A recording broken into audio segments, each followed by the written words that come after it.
ზურაბ აზმაიფარაშვილი ევროპის საჭადრაკო ფედერაციის პრეზიდენტია. ნორვეგიაში საჭადრაკო ოლიმპიადის პარალელურად ფიდეს კონგრესი გაიმართა, სადაც ფიდეს პრეზიდენტის გარდა 5-ვე კონტინენტის ფედერაციის ხელმძღვანელები აირჩიეს. აზმაიფარაშვილმა არჩევნებზე ხმათა უმრავლესობით გაიმარჯვა. დავით ერაძე დეტალებით. საკმაოდ ემოციური იყო გუშინდელი საღამო იმ გამარჯვების შემდეგ, რომელიც ქართულმა დელეგაციამ და პირადად ზურაბ აზმაიფარაშვილმა მოიპოვა პირველად ქართული სპორტის ისტორიაში ევროპის სპორტულ ერთ-ერთ ასოციაციას და კერძოდ ჭადრაკის ევროპულ ასოციაციას უხელმძღვანელებს ქართველი, თუმცა უკვე დღეიდან ზურაბ აზმაიფარაშვილი აწყადებს, რომ ის გადადის სამუშაო გრაფიკით და გაიმართება პირველი აღმასკომის სხდომა, რომელიც დაასახელებს იმ ბორცს, რომელიც უხელმძღვანელებს ევროპულ ჭადრაკს. განსაკუთრებული მადლობა მაინც ვთქვი ჩემი ოჯახის წევრებს მინდა გადავხადო, რომელმაც ძალიან კარგად იციან რა გზა გავიარე. მართლა რთული გზა გავიარე, ჩემთან იყო, ჩემ გვერდზე იყო ჩემი მეუღლე და არ შემიძლია რომ მას დიდი მადლობა არ გადაუხადო. ჩვენ მეგობრობთ ფილმშინოვთან და თუ ყველას ეხმარება, ევროპას დასახმარებელია და პრობლემა არ აქვს, აუცილებლად მივიღეთ მის დახმარებას, თუ მას სურვილი ექნება.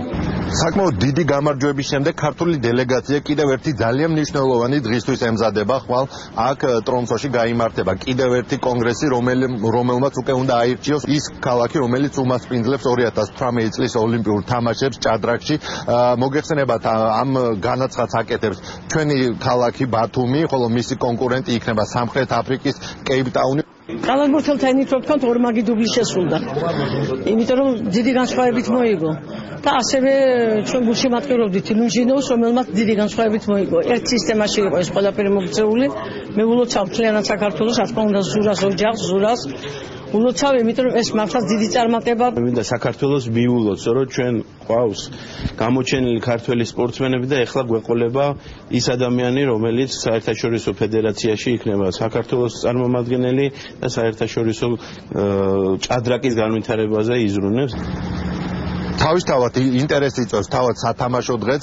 ორი ტური დარჩა საჭადრაკო ოლიმპიადის დასრულებამდე. ქალთა ნაკრებს ჯერჯერობით კიდევ აქვს შერჩენილი საკმაოდ მნიშვნელოვანი შანსები მოიპოვოს ბრინჯაოს მედლები, ხოლო ვაჟთა ნაკრები ათეულისთვის იბრძვის. სპორტული ფორტუნა არ იყო ჩვენ სხვარეს და აშკარად მოგებული მატჩი დავთმეთ, მაგრამ ვფიქრობ, რომ ამას ყველაფერს ტურნირის შემდეგ გავაანალიზებთ. ეხლა კონცენტრირებული ვართ მაქსიმალურად კონკრეტულად ხვალინდელ ტურზე, რომ ჯერ ხვალ მოვიგოთ და ბოლო ტურზე მერე ვიფიქროთ. ამიტომ ხვალ პოლონეთთან მნიშვნელოვანი მატჩი გვაქვს და გამარჯვების შემთხვევაში უკვე რეალური შანსები გვაქვს მედლისთვის. საფრანგეთთან მოხდა კატასტროფა, ფანსულაიმ შეაბით მოიგო და 2-1 რო წავაგეთ.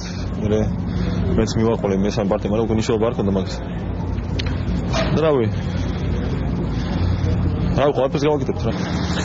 დღევანდელი დღის და ტურის შედეგები უკვე თბილისის დროით დაახლოებით 9 საათისთვის გახდება ცნობილი, ასევე 9 საათისთვის ჩვენ შევიტყობთ, აქვს თუ არა საქართველოს ქალთა ნაკრებს შანსები იბრძოლოს მესამე ადგილისთვის.